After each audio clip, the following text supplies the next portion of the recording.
우리에게 허락하신 말씀 출애굽기 20장 18절부터 26절 보겠습니다. 출애굽기 20장 18절부터 26절입니다. 구약 성경 112페이지 출애굽기 20장 18절에서 26절 한 절씩 교독하고 마지막에는 같이 읽도록 하겠습니다. 뭇 백성이 우레와 번개와 나팔 소리와 산의 연기를 본지라 그들이 볼 때에 떨며 멀리 서서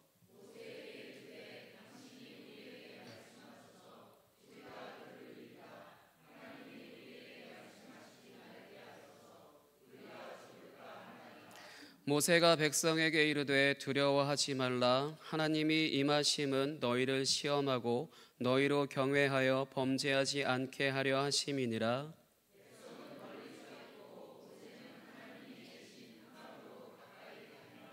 여호와께서 모세에게 이르시되 너는 이스라엘 자손에게 이같이 이르라. 내가 하늘로부터 너희에게 말하는 것을 너희 스스로 보았으니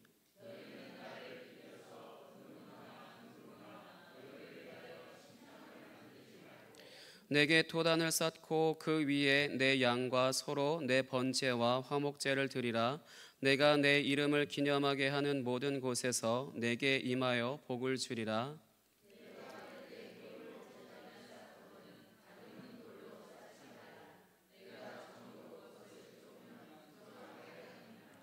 너는 징계로 내 제단에 오르지 말라. 내 하체가 그 위에서 드러날까 함이니라. 아멘. 오늘은 모세가 백성에게 이르되 두려워 말라라는 제목으로 말씀을 전하도록 하겠습니다. 지지난주에 제가 하나님의 프로포즈라는 제목으로 말씀을 전한 내용을 기억하시는 분이 계실지 모르겠습니다. 그 내용을 잠깐 언급하고 오늘 말씀을 계속해서 이어가도록 하겠습니다. 먼저 출애굽기 19장 4절에서 6절 말씀 보도록 하겠습니다. 출애굽기 19장 4절에서 6절입니다. 스크린에 나와 있고 성경을 찾으실 분들은 성경을 찾으시고 함께 읽도록 하겠습니다. 시작. 내가 애굽 사람에게 어떻게 행하였음과 내가 어떻게 독수리 날개로 너희를 업어 내게로 인도하였음을 너희가 보았느니라. 세계가 다 내게 속하였나니 너희가 내 말을 잘 듣고 내 언약을 지키면 너희는 모든 민족 중에서 내 소유가 되겠고 너희가 내게 대하여 제사장 나라가 되며 거룩한 백성이 되리라. 너는 이 말을 이스라엘 자손에게 전할지니라. 아멘. 하나님께서 이스라엘 백성들을 구원하신 목적이 제사장 나라가 되고 그 다음에 거룩한 백성이 되게 하시기 위한 것이라고 말씀하시는 것입니다. 여기서 제사장 나라라고 하는 것을 제가 지난번에 에덴이라고 하는 성전을 지키는 아담과 같이 이스라엘이라는 나라가 일종의 하나님의 성전 안에 있는 지성소 안에서 섬기는 제사장과 같은 역할을 감당하는 것이라고 말씀드렸습니다. 이것에 대하여 조금 더 설명을 드리자면 성경에 에덴이라고 하는 곳처럼 하나님이 임재하시는 곳으로 대표되는 장소가 에덴과 모세의 성막 그리고 예루살렘 성전이 있습니다. 이 세 곳은 고정된 장소를 뜻하는 것이고요. 그 다음에 하나님과 함께 이동할 때는 민수기 2장에서 등장하는 진이라고 하는 것이 있습니다. 이 진이 에덴 동산의 구조와 똑같이 생겼고요. 그 다음에 이것이 나중에 에스겔서 1장에 등장하는 네 생물이라고 하는 것이 등장을 하게 되는데 이 네 생물의 형상과 일치합니다. 어떻게 일치하냐면 민수기 2장에서 등장하는 이 진의 동서남북 사면에 포진한 이제 진영의 군기라는 것이 있어요. 이 성경에는 군기라고 표현되어져 있는데 일종의 깃발이 있습니다. 그 깃발마다 어떤 형상들이 그려져 있는데 이 군기에 새겨진 형상이 에스겔서의 네 생물 그 형상과 동일하다라는 것입니다. 그리고 이것이 요한계시록 4장에 등장하는 네 생물과 또 동일한 생물이고요. 그리고 이 모양이 이제 종말의 하늘로부터 내려올 새 예루살렘과도 이제 같기 때문에 하나님께서 이스라엘 백성들을 구원하셔서 언약을 맺으시려고 하시는 것이 일종의 하나님과 영원히 살아갈 새 하늘과 새 땅에서 이제 살 사람들을 이스라엘 백성들을 시작으로 해서 이제 모으기 시작한 것이라고 할 수 있습니다. 저희도 여기에 포함된 것이고요. 요한계시록 4장에 등장하는 이 생물은 이제 어떻게 하고 있냐? 보좌에 앉으신 이에게 계속해서 찬송하고 있는 모습을 보였습니다. 요한계시록 4장 8절에서 9절 같이 읽겠습니다. 요한계시록 4장 8절에서 9절입니다. 함께 읽겠습니다. 시작. 네 생물은 각각 6 날개를 가졌고 그 안과 주위에는 눈들이 가득하더라.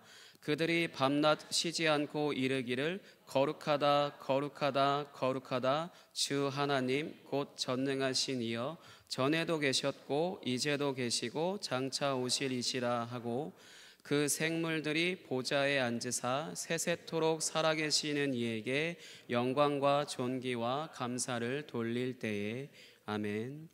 찬양받기에 합당하신 보좌에 앉으신 하나님을 찬송하는 모습입니다. 이 장면으로 인해서 연상되는 말씀이 또 한 구절 있는데요. 이사야서 43장 21절 보겠습니다. 같이 읽겠습니다. 시작. 이 백성은 내가 나를 위하여 지었나니 나를 찬송하게 하려 함이니라. 아멘. 이 생물들이 이제 늘 하나님 옆에서 그 보좌에 앉으신 하나님 옆에서 하나님의 거룩하심을 알고 찬양한 것처럼 이스라엘이 하나님의 소유가 되고 그다음에 제사장 나라가 되고 거룩한 백성이 된다는 것은 이 생물들처럼 영원토록 하나님의 거룩하심을 찬양하게 하기 위함이라고 할 수 있을 것입니다. 그렇기 때문에 사실 우리도 날마다 교회에 모여서 예배하는 것입니다. 이 에덴 동산 에덴이라든가 아니면 예루살렘 성전이라든가 민수기에 등장하는 진이라든가 모든 것이 다 중심에 하나님이 보좌에 앉아 계세요. 그 부분에 있어서 늘 그 주변을 섬기는 사람들은 늘 이렇게 하나님의 임재를 섬기는 것이고 하나님을 찬양하는 자들로서 그렇게 세워져 있는 것이거든요. 공통적으로. 그렇기 때문에 저희도 날마다 교회에 와서 매 예배 때마다 모여서 우리가 예배하는 이유도 우리의 중심이신 우리 보좌에 앉으신 주님을 날마다 믿음의 눈으로 바라보면서 그렇게 찬양하는 것. 그래 찬양하면서 민수기에 등장하는 그 진처럼 목적지에 가나안이라고 하는 목적지에 갈 때까지 그 진을 형성하고 이동할 때나 고정될 때나 그렇게 형성하는 것처럼 하나님을 중심으로 하는 그러한 삶을 걸어갔던 것처럼 우리도 오늘날 동일하게 그 주님 다시 오시는 그날까지 날마다 보좌에 앉으신 우리의 삶의 중심이신 그분을 찬양하면서 매일매일 나아가야 합니다. 그것이 바로 우리가 예배하는 목적이고요. 우리가 예배함으로써 계속해서 이루고자 하는 것이라고 할 수 있습니다. 이것이 바로 제사장 나라라고 할 수 있고 오늘날 우리에게 임한 하나님 나라라고 할 수 있습니다. 그리고 이제 실질적인 이제 결혼식과 같은 언약식은 24장에 가서 이제 드려지게 됩니다. 그래서 지난주에 박익원 목사님께서 설교하셨던 이제 10계명을 시작으로 23장까지는 어떤 내용이냐? 그 언약의 내용이 기록되어져 있습니다. 이 언약이라고 하는 것은 하나님과 이스라엘 백성들이 특별한 관계가 되는 것이라고 예전에 말씀드렸습니다. 남녀가 결혼을 할 때 서로 무엇을 서약을 하죠? 혼인 서약을 하죠. 그래서 혼인 서약서와 같은 것을 이제 결혼을 할 때 남녀가 결혼을 할 때 낭독을 하잖아요. 이런 것처럼 낭독하는 부분이 있는데 24장에 가서 이제 낭독을 합니다. 그래서 실질적으로 언약식을 진행할 때 이것을 낭독을 하게 되고 그 전에 이제 지난주 박익원 목사님께서 설교하셨던 10계명부터 24장 전까지 23장까지는 이 서약서 안에 있는 내용이 무엇인지에 대한 것이라고 할 수 있습니다. 그리고 이 언약을 지키는 것을 보통 저희가 생각하기로는 하나님은 아니고 이스라엘만 언약을 지키는 것이라고 생각을 하잖아요. 하지만 사실 하나님도 이것을 지키셔야 합니다. 이 언약이라는 것은 이제 하나님과 이스라엘이 서로 지켜야 하는 내용이라고 할 수 있습니다.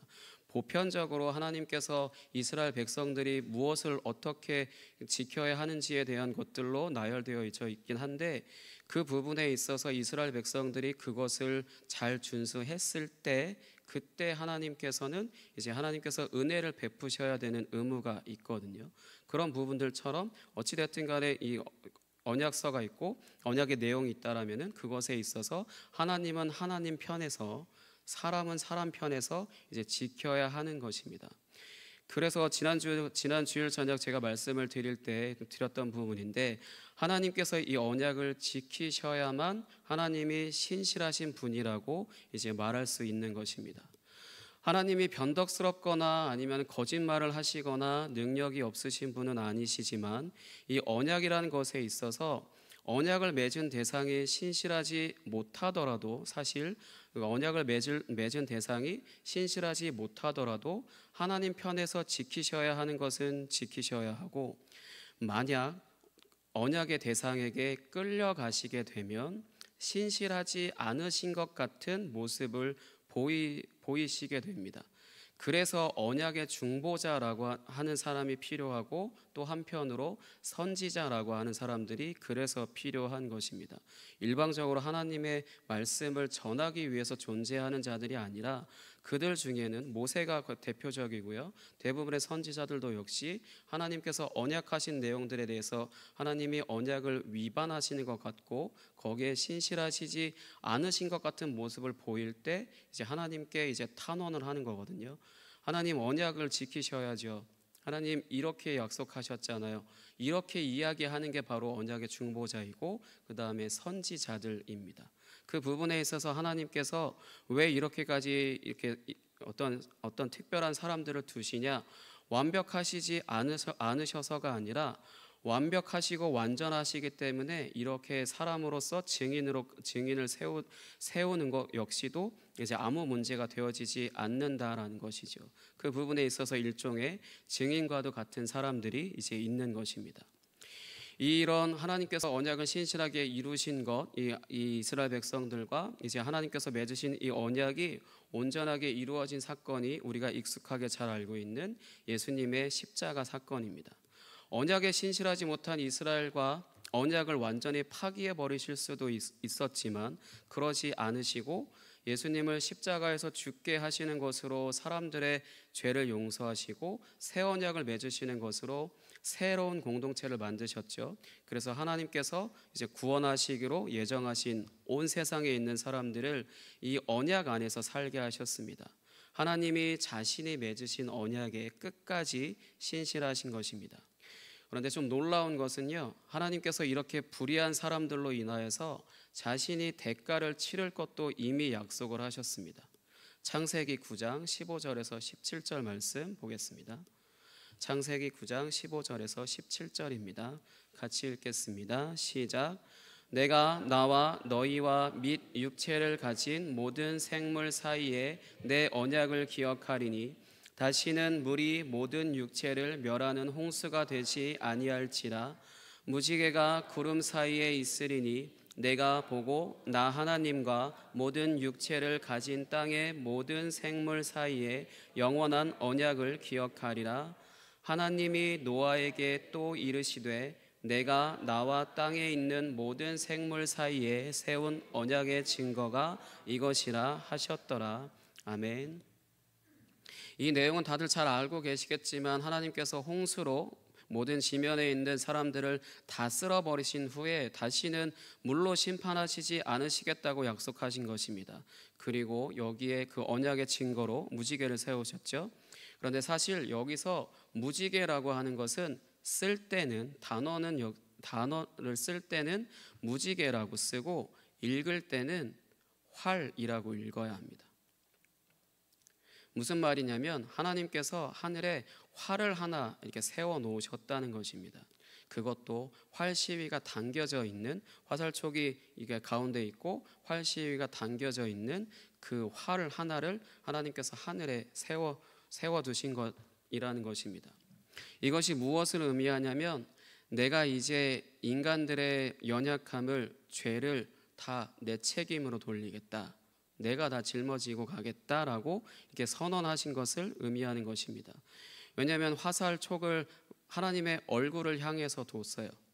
활 시위를 담겨놓고 화살촉을 하나님의 얼굴에 대고 이렇게 세워놓은 것입니다. 그것이 우리는 하늘을 봤을 때 무지개밖에 보이진 않잖아요. 활이 보이는 것은 아닌데 하나님께서는 이제 그 무지개가 뜬 것을 보실 때 이제 활 시위를 담겨서 하나님의 얼굴에 이렇게 둔 걸로, 오늘날 우리는 이거를 잘 이해를 못하겠지만 이때 당시에는 이런 의미로서 이 문화에서는 이렇게 이해가 되어졌거든요. 그러니까 화살촉을 하나님의 얼굴에 둔 거죠. 이 모든 잘못을, 인간의 잘못들을 이제는 내가 다 짊어지고 가겠다라고 하는 것을 이 언약의 증거로 둔 것이죠. 물로 심판하시지 않겠다라고 하는 것은 문자적인 의미인 것이고, 그 이면에는 하나님께서 더 이상 이제 어떤 심판을 하시거나 하는 부분들이 아니라 내가 사람들의 연약함, 늘 생각하는 것이 그 모양인 사람들을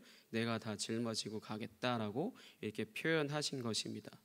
이때부터 하나님은 이제 자신이 창조하신 사람들의 연약함을 담당하실 계획에 대해서 언약을 하신 것입니다. 그래서 방금 읽으셨잖아요. 영원한 언약을 기억하리라 라고 말씀하신 거.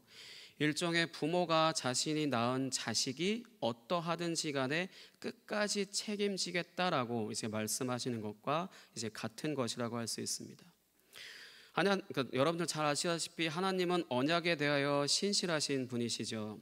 이스라엘 백성들은 이제 이런 하나님과의 언약을 준비하고 있었고, 이 과정에서 이제 오늘 말씀을 보시면 아시겠지만 하나님이 눈에 보이는 것 같이 이제 자신을 드러내시죠. 우레소리와 번개와 그런 여러 가지 현상들로 인하여서, 그리고 모세와 말씀하시는 그 하나님의 그 음성, 그것으로 인하여서 이제 자신을 그러니까 사람들에게 드러내셨습니다. 근데 이스라엘 백성들의 반응이 어떠했죠?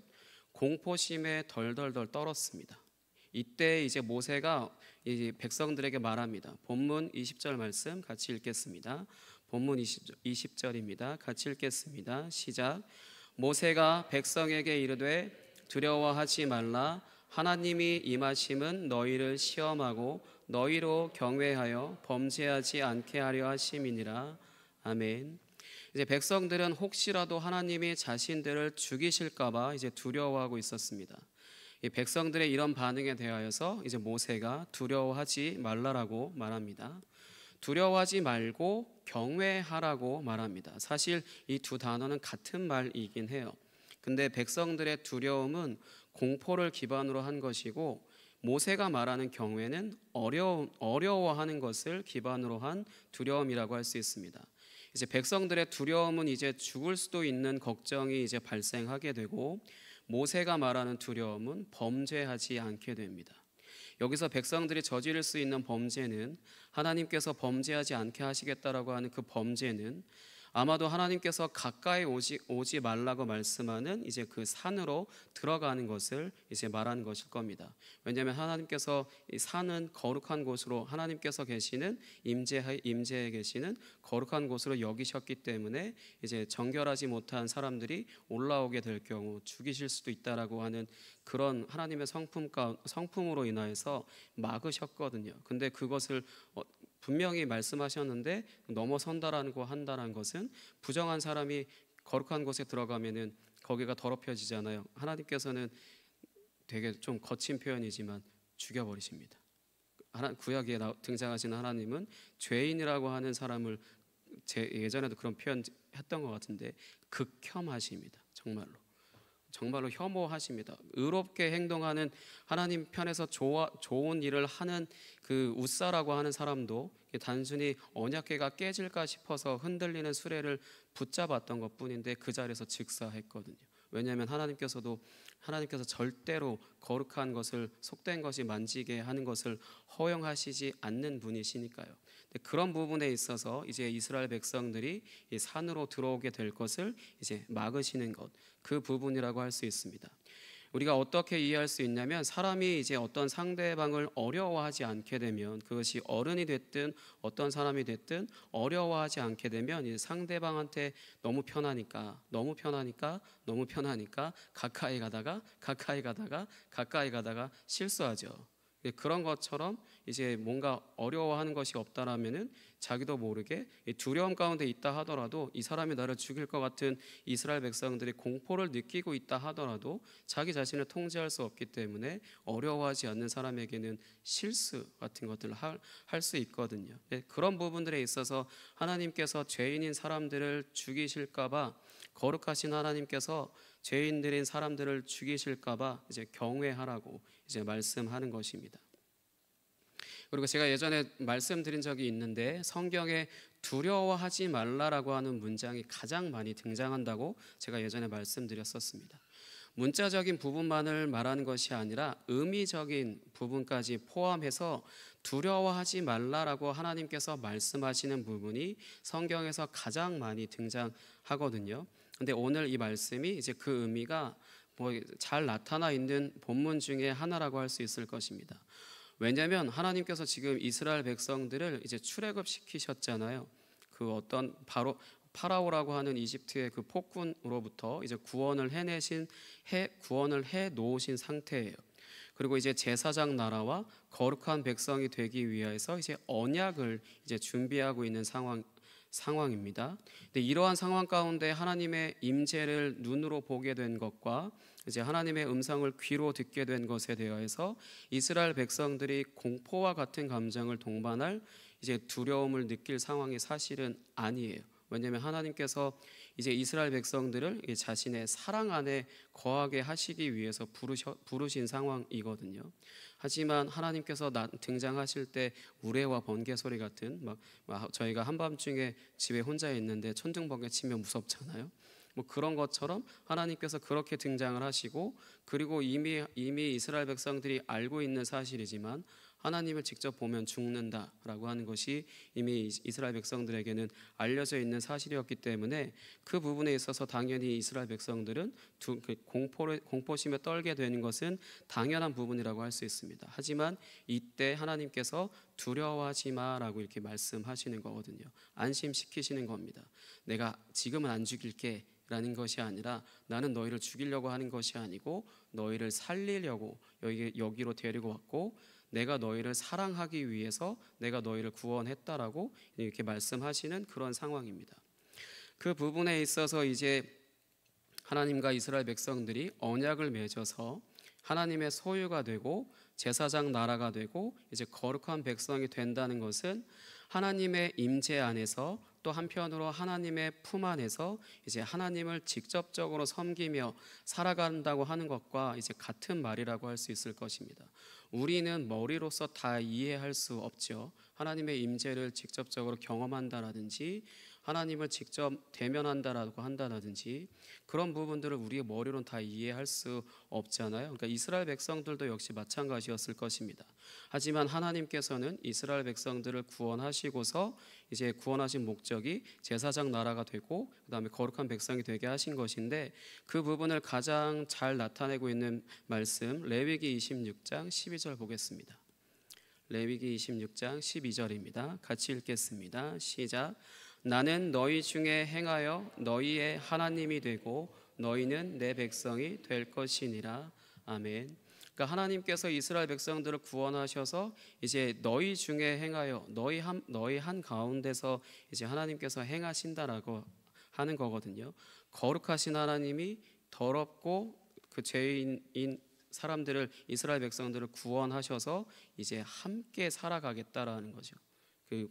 이 부분에 있어서 이스라엘 백성들 입장에서는 두려워할 것이 맞지만 사실 하나님 편에서는 전혀 해롭게 하거나 해치거나 다치게 하거나 이스라엘 백성들을 그렇게 할 생각이 아예 없으셨습니다. 그 부분에 있어서 이제 모세가 이스라엘 백성들에게 당당하게 외칠 수 있는 거죠. 두려워하지 말라라고 하나님께서 너희를 죽이시려고 하는 것이 아니다라고 이렇게 확실하게 이야기할 수 있는 것입니다. 그 부분에 있어서 이제 이스라엘 백성들한테 모세가 이렇게 이야기를 합니다.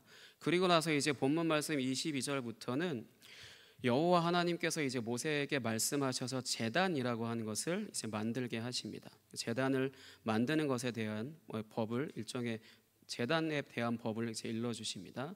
이것은 어떤 부분이냐면 10계명 중에 1계명부터 3계명에 해당하는 내용을 어떻게 지킬 것인지 그 부분에 대한 것이라고 할 수 있습니다. 이스라엘 백성들을 이집트에서 구원해 내시고 이제 제사장 나라로 삼으시기 위해서 언약을 세우려고 하는 지금 그 역할을 수행하는 것에 있어서 가장 필요한 부분을 명령하시는 것이라고 할 수 있습니다. 이방 나라들은 돌로 신의 형상을 세워요. 그 신전이라고 하는 곳에 이 자신들이 섬기는 신의 형상을 만들어서 돌로 빚어서 거기다 세워 놓습니다. 그래서 이제 신이 그곳에 임재해 있다라고 하는 그런 표현을, 그런 것들을 하기 위해서 이제 돌로 다듬어서 신의 형상을 그곳에 세워 놓습니다. 하지만 하나님은 자신의 아무 형상이라도 만들지 말라고 말씀하시고 오히려 제단만 이제 만들어 놓으라고 하시는 것인데, 이방 나라의 신전에서는 이제 우상을 만들어 놓고 그곳이 신전이다, 신이 이곳에 임재해 있다, 이런 것들을 이제 알게 하기 위한 거라면은 이거와는 다르게 하나님의 성전은 오로지 제단만 만들게 하셔서 이제 하나님이 임재하신다라는 것을 그곳에서, 그러니까 제사를 드림으로 인해서 그것을 알게 하신 것입니다. 왜냐하면 하나님의 형상이라고 하는 것을 이제 만들어 놓는다라면은 그것의 모양이 무엇이든지 간에 거기다 이제 하나님의 형상을 만들어 놓는다라면은 이제 그것을 가지고 이제 우상 숭배를 하기 딱 좋은 거거든요. 사람은 누구나 다 그렇습니다. 그래서 저희가 눈에 보여지는 무언가를 계속해서 찾는 것은 눈으로 보았을 때 우리가 그것에 대해서 믿고, 눈으로 보았을 때 내가 그것에 대해서 안심을 하는 그런 사람이기 때문에, 그 부분에 있어서 하나님께서는 아무런 형상도, 자신을 나타내는 아무런 형상도 이제 만들지 않게 하신 것입니다. 그리고 또 한 가지 특이한 것은 돌로 제단을 쌓지 말고 흙으로 쌓으라는 거예요. 흙으로 쌓으라는 것입니다. 이것이 가장 기본적인 내용입니다. 이것도 역시 의미가 있는데, 왜냐하면 만약에 혹시나 흙으로 쌓을 수 없고 돌로 제단을 쌓아야 된다라면은 또 한편으로 그 돌을 다듬지 말라라고 또 이제 명령을 하십니다. 오늘 읽은 말씀입니다. 돌로 그 돌을 다듬지 말아야 한다고 이제 말씀하시는데, 돌을 다듬는다는 것은 또 이제 그것을 우상을 제작하는 사람이나 그 돌을 다듬을 수 있었나 봐요, 이때 당시에. 그래서 만약 돌로 다듬게 되면, 다듬은 돌로 이렇게 쌓아놓게 되면 저희가 무슨 탑 생각이 들잖아요. 그것처럼 뭔가 모양이 이쁘거나 어떤 모양을 만들게 되잖아요. 근데 그 부분에 있어서 역시 그렇게 다듬은 돌로 쌓은 돌로 또다시 우상 숭배를 할 수 있기 때문에, 다듬지 않은 돌로, 그냥 만약에 돌로 쌓을 것이라면은 다듬지 않은 돌을 쌓아 놓으라고 이렇게 말씀을 하십니다. 그 부분에 있어서 하나님께서 이렇게 말씀하시는 이유는 아무것도, 정말로 단 한 가지라도 하나님을 나타내는 것이 단 한 가지라도 없게 하시기 위함입니다. 왜냐하면 그것이 무엇이 됐든지 간에 다 우상 숭배를 할 수 있는 것들이기 때문에 하나님께서는 그런 부분에 있어서 이렇게 막아 놓으신 거라고 할 수 있습니다. 그리고 또 이제 마지막 26절에는 좀 특이한 말씀이 등장하죠. 층계를 만들지 말라. 이 층계로 이제 올라갈 때 하체가 드러날까 염려한다라고 하는 이 말씀이 등장을 하게 되는데, 이 부분에 있어서 계단을 만들지 말라는 것입니다. 계단을 오르게 될 때 이제 밑에 있는 사람이 위를 올려다 보게 되면 이제 하체가 드러나게 되어지는 것을 보게 될 수도 있으니까요. 근데 이 부분에 있어서 이 구체적으로 문자적으로 이것을 의미하신 것이 아니라 하나님께 제사하는 공간 안에서 수치가 드러나지 않게 하라는 것입니다.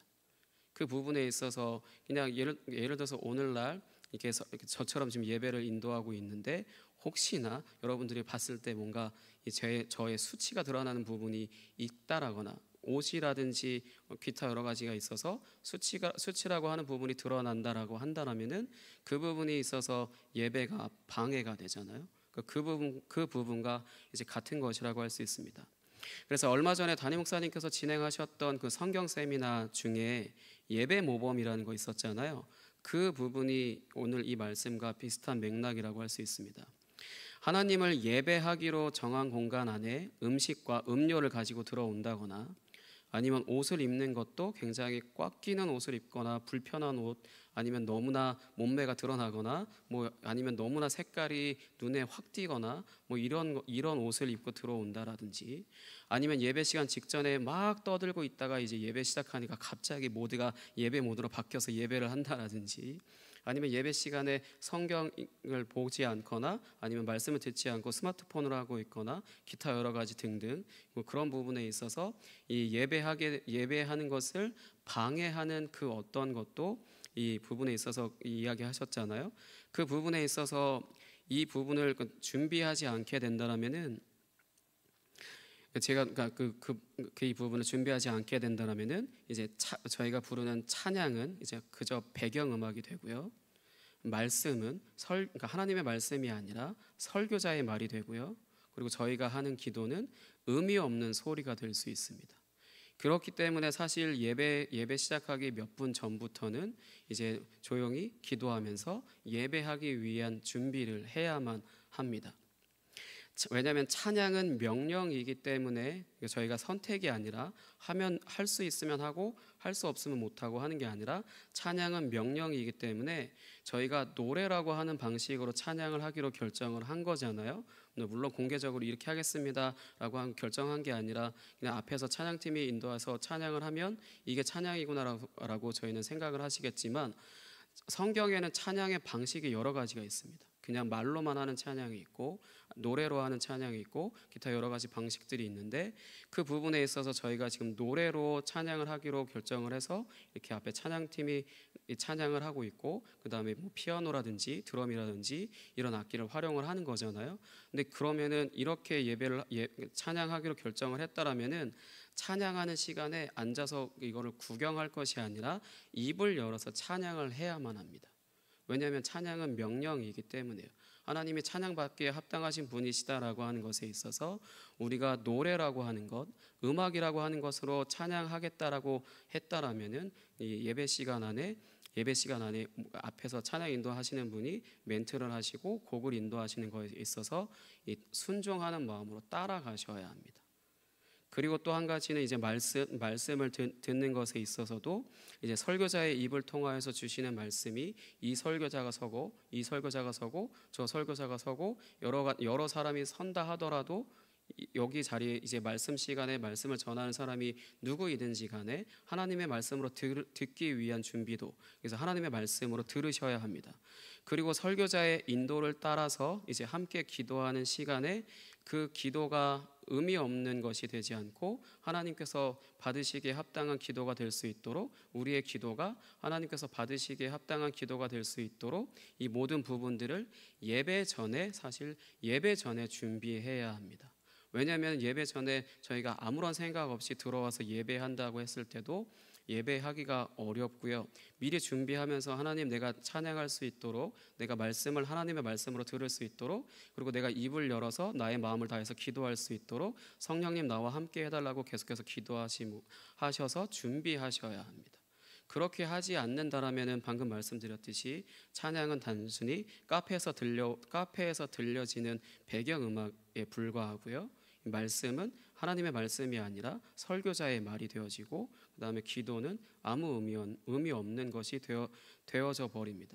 왜냐하면 사실 저희가 예배하다라고 하는 부분에 있어서는 예배라고 하는 것이 그냥 나 혼자의 독단적인 행위가 아니라 하나님과 교제라고 그때 들으셨잖아요. 그 부분에 있어서 이것이 가능하기 위해서 예배 시작하기 전에 뭐 길다라면 한 15분 전부터 예배를 위해서 기도하고 마음을 준비하고 그런 것들이 있어야만 이것이 가능한 것입니다. 왜냐하면 사람이기 때문에 생각을 바로 어떤 모드로 바꾼다라든지 그냥 내가 예배하면 하나님께서 무조건 받아주신다라든지 그런 부분들은 사실 없어요. 하나님과 마음이 맞아야 되고 그걸 위해서 내 마음을 준비해야 되고 내가 거룩하신 하나님을 예배하는 것에 있어서 나의 생각이나 기타 여러 가지가 방해가 되는 것이 있다라면은 그 부분들을 미리 다 준비를 하셔야 합니다. 그렇지 않다라면은 예배하러 왔으나 예배하지 못하고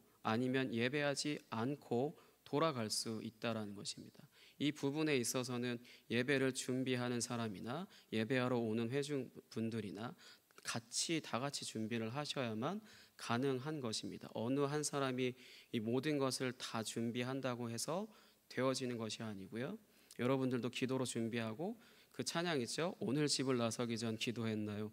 오늘 받은 은총 위에 호소했나요? 그 찬양처럼 여러분들이 이제 예배하러 오시기 바로 전 집에서 출발하실 때부터 기도하는 마음으로 이 자리 가운데 오셔야 되고 오셨다라면은 이제 여러 가지 물론 대화도 하셔야 되고 막 이렇게 여러 가지 의논도 하셔야 되고 인사도 하셔야 되고 그렇게 하셔야 되지만 예배하러 오셨다라면은 예배할 수 있는 것들로만 준비하셔야 합니다.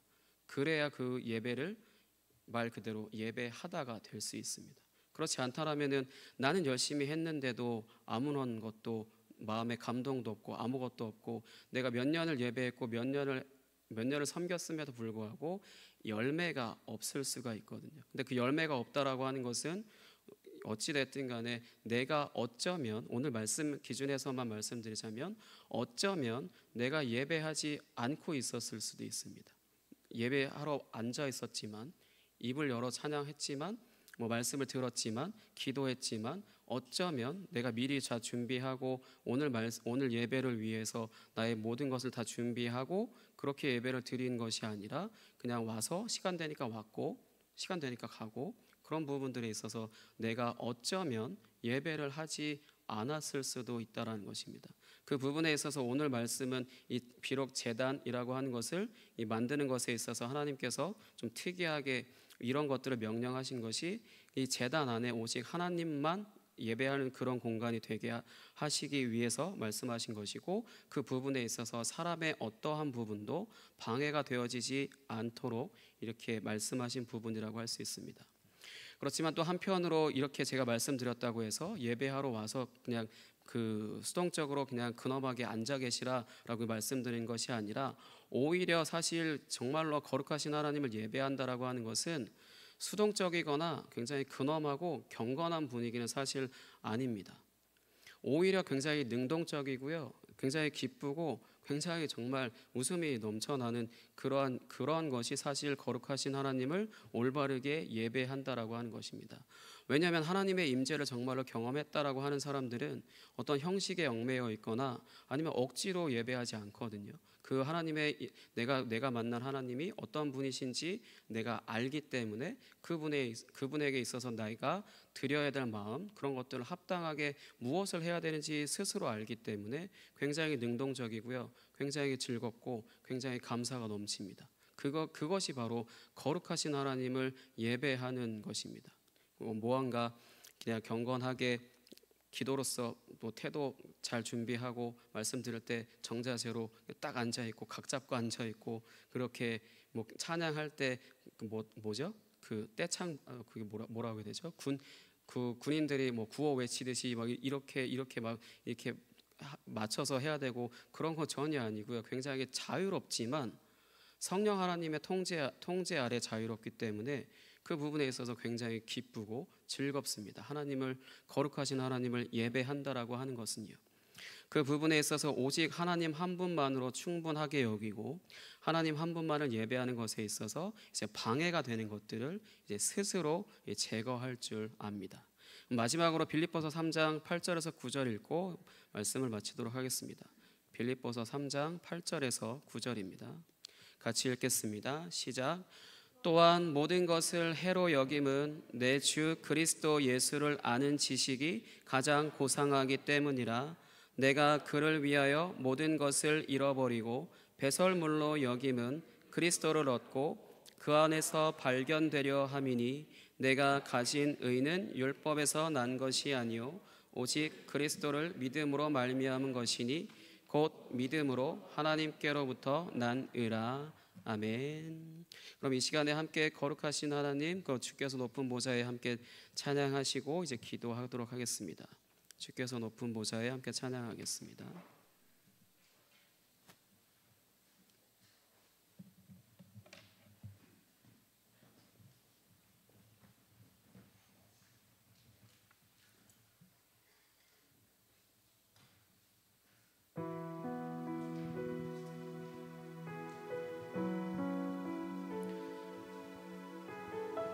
거룩하신 하나님을 찬양한다라고 하는 것은 무언가 우리 이 세상에 계시지 않고 저 초월적인 세상에 계신 그런 분을 그냥 바라보면서 찬양하는 것이 아니라 나를 구원하셔서 나를 이 자리 가운데서 하나님을 예배하도록 나를 부르신 그분을 찬양하는 것입니다. 이제 함께 찬양하겠습니다. 주께서 높은 곳 보좌에 앉으셨는데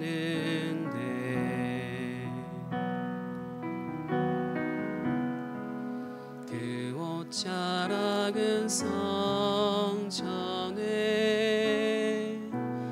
가득하도다.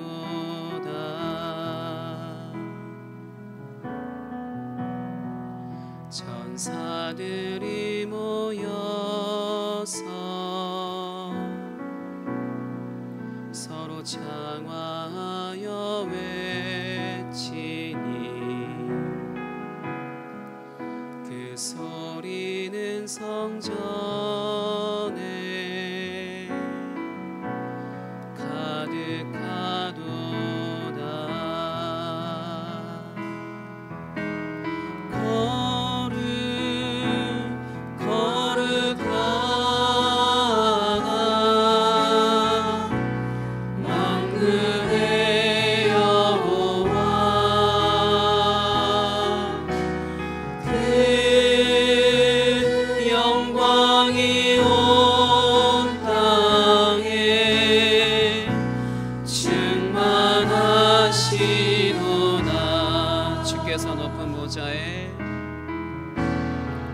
주께서 높은 보좌에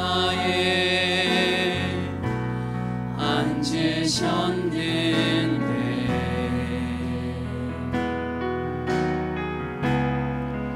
그 옷자락은 성전에 가득하도다.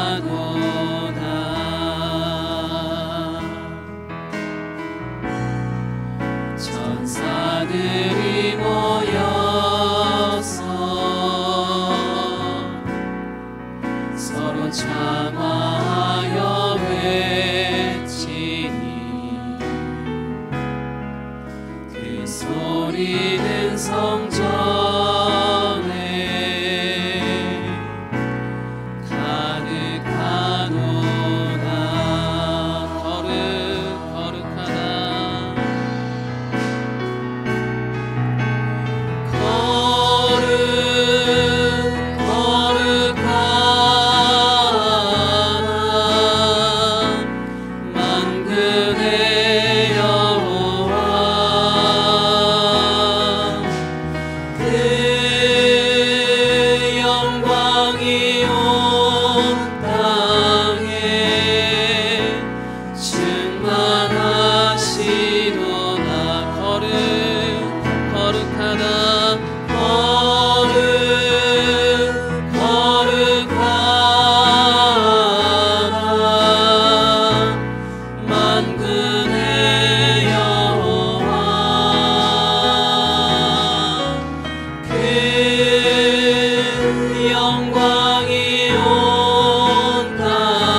이 시간 함께 기도하겠습니다. 거룩하신 하나님, 우리가 그 거룩하신 주님 안에서 날마다 거룩한 삶을 살 수 있도록 성령님 나를 사로잡아 주시고 나로 하여금 주의 거룩하심을 닮아가며 날마다 그 주님과 그 교제 안에 날마다 주님만을 예배하며 살아갈 수 있도록 내가 드리는 예배가 주님과 함께하는 그 예배가 되어서 하나님 나의 예배가 하나님께서 받으시기에 합당한 것이 될 수 있도록, 그래서 오직 주님만을 예배하며 주님과 더욱더 깊은 그런 교제 가운데 그 사랑 안에 살 수 있도록 주님 인도하여 주시옵소서. 이 시간 주여 한번 외치고 함께 기도하겠습니다. 주여! 하나님 아버지 감사합니다. 모든 존귀와 영광을 주님 홀로 받으시고 아버지 거룩하신 주님 앞에서 아버지 우리가 살아가는 데 있어 날마다 그 거룩하심 아버지 주님 안에 아버지 거하며 날마다 그렇게 살아갈 수 있도록 주님 인도하여 주시옵소서. 아버지 우리의 힘과 아버지 노력으로 되는 것이 아니라 오직 거룩하신 하나님께서 우리에게 아버지 온전히 주님의 은혜 안에 살아갈 수 있는 귀한 아버지 시간들을 허락하심으로 말미암아 되어지는 것인 줄 믿사오니 주님 함께하여 주시고 주님 인도하여 주시옵소서. 아버지 우리가 무엇으로서 주님께 더욱더 나아갈 수 있겠습니까? 주님 함께하시고 오직 주님만이 아버지 우리의 소망이시며 우리의 전부이시니 오직 주님만 아버지 홀로 영광 받아주시고 아버지 날마다 주님의 은혜 안에서 더욱더 주의 거룩하심 안에 살아갈 수 있도록 주님 인도하여 주시옵소서. 아버지 우리가 드리는 예배 가운데 아버지 우리가 예배를 더욱더 귀하게 여기며 아버지 그 예배 안에서 오직 주님만을 예배하고 주님을 더욱더 발견하며 주님의 그 임재 안에 아버지 더욱더 깊이 더욱더 깊이 주님을 아버지 찬양하며 하나님께서 말씀하시는 그 말씀을 내 귀로 들으며 아버지 나의 입을 열어 주님께 기도하며 아버지 그렇게 예배할 수 있도록 주님 인도하여 주시옵소서. 이 모든 것이 그렇게 간단하지만 아버지 이것이 간단하나 아버지 간단하지 않은 것은 아버지 이것이 단지 우리의 행위로서만 되어지는 것이 아니라 하나님께서 우리와 함께 하셔서 우리와 서로 교제함으로 아버지 되어지는 것인 줄 믿사오니 주님 우리를 인도하여 주시고 주님 함께하여 주시옵소서. 오직 주님만 의지합니다. 주님 함께하여 주시옵소서.